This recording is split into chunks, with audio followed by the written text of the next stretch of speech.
Welcome back to Paul's Perspective. Today I'm talking about episode 4 of The Peacemaker. And we saw a lot of cool things. It immediately sets us off 35 years prior with Chris and his brother Keith and his father hunting in the woods, and they accidentally shoot an alien which they think is an animal. And we see that alien trying to get away from him. It's bleeding blue blood, and it has this device on it. It's the first time Chris and his family see and come into contact with the dimensional portal, which is referred to as the quantum unfolding chamber. And we learn very quickly that this device that they find is what powers the dimensional portal. The whole quantum unfolding chamber is powered by this device. What is this device? What does it kind of seem like to you? Mother boxes. A device that powerful, able to open portals, possibly even create tech? Chris pretty much alludes to the fact that his father could never have created that kind of technology. Your dad didn't make the portal. No way. So how do you make all them helmets and stuff? It's complicated. So clearly this technology was given to them, or they found another race that makes these helmets and this technology, or just teaches them how to use it, or maybe they just steal it and figure it out themselves. We haven't gotten that far in the story, but clearly these are little Easter eggs that are alluding to that fact. So that's kind of cool to learn the origin of Peacemaker's helmet and how they even have this technology. And here's what I'm thinking this technology leads to. That device, since it is so powerful and it opens these dimensional portals, I think that this device might be a nod to the mother boxes. Mother boxes. Remember the mother boxes from Snyder's movies? Well, this may be James Gunn's version of the mother box, or it's either directly connected to a mother box or a piece of it. Because the mother box does not need to be a cube. It can be formed to anything based on what its owner thinks or speaks into existence. And this might be a direct nod at that. So what is very cool is that this might be a direct link to DARKSEID. Chris keeps saying there are 99 other doors in that quantum unfolding chamber. And one of those doors may very well lead to Apocalypse, the realm that is ruled by the tyrant DARKSEID. Now, we may be getting ahead of ourselves here, but it is exciting to think about, and it's definitely something that keeps me more intrigued because we do want that bigger story. We want it to connect. Is James Gunn going to go into a whole multiversal thing like Marvel has as well? I don't know. Is that a good thing or a bad thing? What do you think? I'm not sure. I honestly enjoyed the multiverse stuff. It's more interesting to me, and I love the little breadcrumbs that James Gunn is leaving. There's so many Easter eggs. Does this all lead to a Crisis on Infinite Earths, or does it all lead to the DARKSEID story of him trying to get his hands on the anti-life equation, be able to manipulate free will of anybody, which is where Snyder was going with the whole Superman thing and Superman getting manipulated by DARKSEID. And then, so anyways, I can't get started in this video about the Snyderverse because I just still wanted so much more and hope that somehow one day he gets to finish it.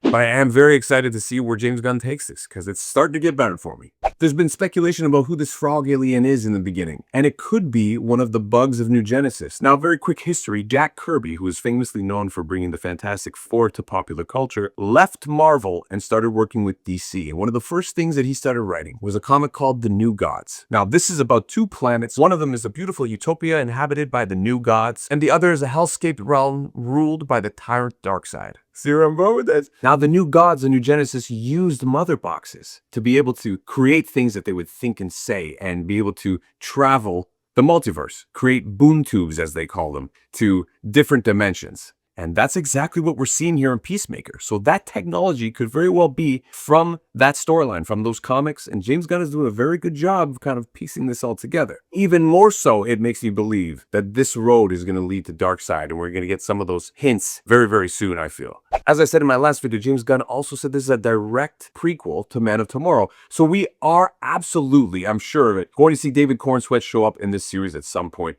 It is all going to connect the greater picture of everything. This season is going to be a pinnacle launch pad for the rest of what we see in the new DCU. And I think that's kind of cool because we don't usually see that. We're usually waiting for the next movie to make things more official and launch from there. It has worked for other series like Matt Reeves' Batman World with the Penguin series, which is a phenomenal series as well. And that the next Batman is going to pick up from that Penguin series. And we're still going to see more of that realm. It's clearly going to work for this as well. Now, side note, we have gotten the confirmation based on the filming of the new Clayface movie that it is not the same Gotham as Matt Reeves' Batman's Gotham. And I'm very happy about that because I really don't want them to mix Matt Reeves and Robert Pattinson's great Batman story in with what's happening here. Let's keep it separate for now. It's a little too much to just throw into the mix. Plus, it's so good on its own. Let's just not tarnish it. But it's still very exciting to see where this one goes. Now, because of all these Easter eggs and what's happening with this device and the whole overall tone of the show,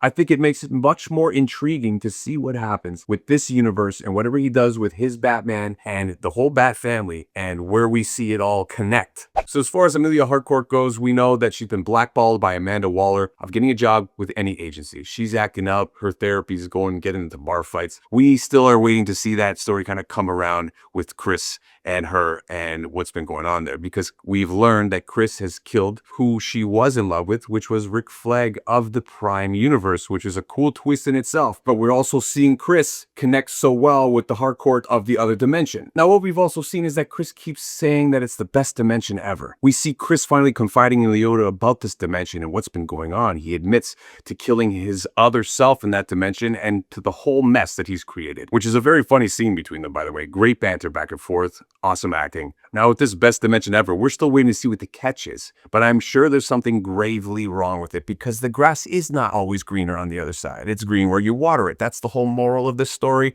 But this may allude to the fact that this could be Earth X, a dimension where the Nazis actually won the war. Because if you go back and look at the footage, there are no people of minority there. There are no people of color. It is all very, very white. Now, we know that Chris's father in the Prime Universe is a racist, and it would very much make sense if that's the twist here. We see such a contrast between that and the father in this new dimension. Now, if they reveal that, we still are waiting to see what's going to happen when the father and brother of that dimension find out that Chris has killed their Chris, and there's nothing to stop them from coming into that dimension and wreaking that kind of havoc. So this is going to cause some type of multiversal, multidimensional battle. I still think it's going to lead to Darkseid, but hey, we'll let it play out.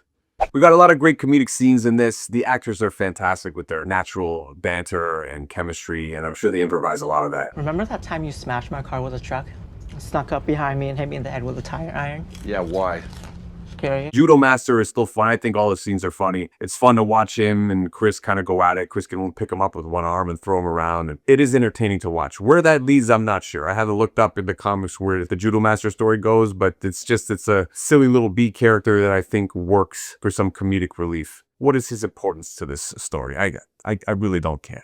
But of course, they brought in the Eagle Hunter as well. Played by Michael Rooker. Great character. It's so funny that he can tell what eagle he is eating by tasting his poo. Pretty pebbles and protein powder. You can tell that scene was improvised too, and they did a great job with it. He seems like another throwaway character, and he's just in there for some comedic relief. But we do end up seeing that he has abilities. He's able to remote view. And he remote views where Eagle is at all times, anywhere in the world. And we also see that he now knows where Chris is staying in that cabin in the woods. So that, of course, is going to unfold into Argus finding where they are. We're left off with seeing Harcourt make a deal with Rick Flag. He's bribing her to bring in Peacemaker so that she can have her job back. But will she do it? She sets up the meeting and everything. She tells Flag where they're going, so it looks like she's gonna turn them in. But we'll see if she comes through for Chris instead, and maybe that's where the story kind of takes a turn. There's so many details to unfold. I just wanted to share some of the ones that got me really excited and help me theorize where things could be going. The Darkseid thing is a big thing for me, because we never really got to see that story unfold in the Snyderverse the way it should have. So I'm very excited to see what James Gunn decides to do with that, and if it all leads to Darkseid, or if it's even bigger than that. But let me know your thoughts. Where do you think this is going? What did you think of episode 4? And what are you excited to see next? This has been Pauly's Perspective. Thanks so much for making out with me. I appreciate you.